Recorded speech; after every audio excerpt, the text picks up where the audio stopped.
Okay, remember how we talked about inverse operations with adding and subtracting? Well, there's another two operations that are inverse of each other. That means they undo each other. And that is multiplication and division. Again, with multiplication and division, we know,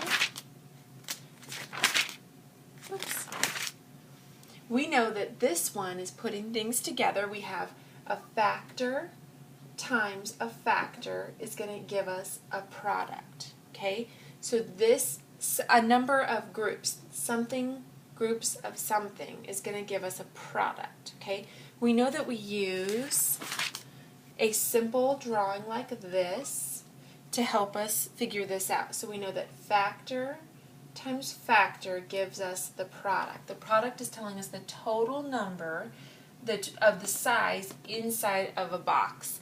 And that the factors are actually telling us length times width. Okay, that's what's happening in multiplication. We know that these numbers, when they get multiplied together, they're going to give us a product that is bigger than either of these numbers. So again, you're putting things together to make a bigger quantity. Okay, when we're talking about division, we're doing the inverse, the opposite. We're undoing. When we do division, we have the product. Except his name changes when we do division. Instead of being called a product, we call him a quotient. But he's really the same thing. He's the, actually I'm going to change that. That is not quotient. We're going to call him the dividend. Okay?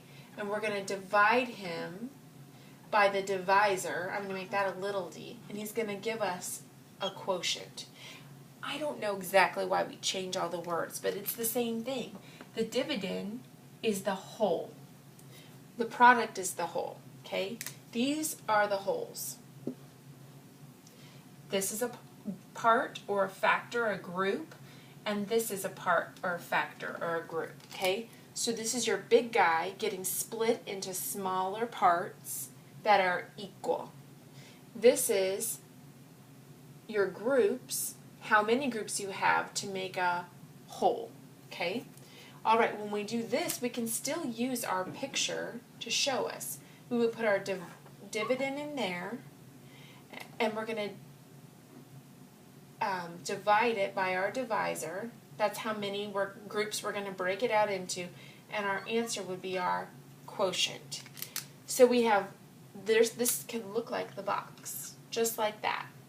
So you can see that we have this guy inside, but we're looking for this one up here. We're trying to find the other part. Okay, we have one of them, we need to find the other one.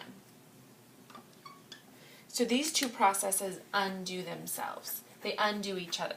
These two go together to make the whole. This one is the whole.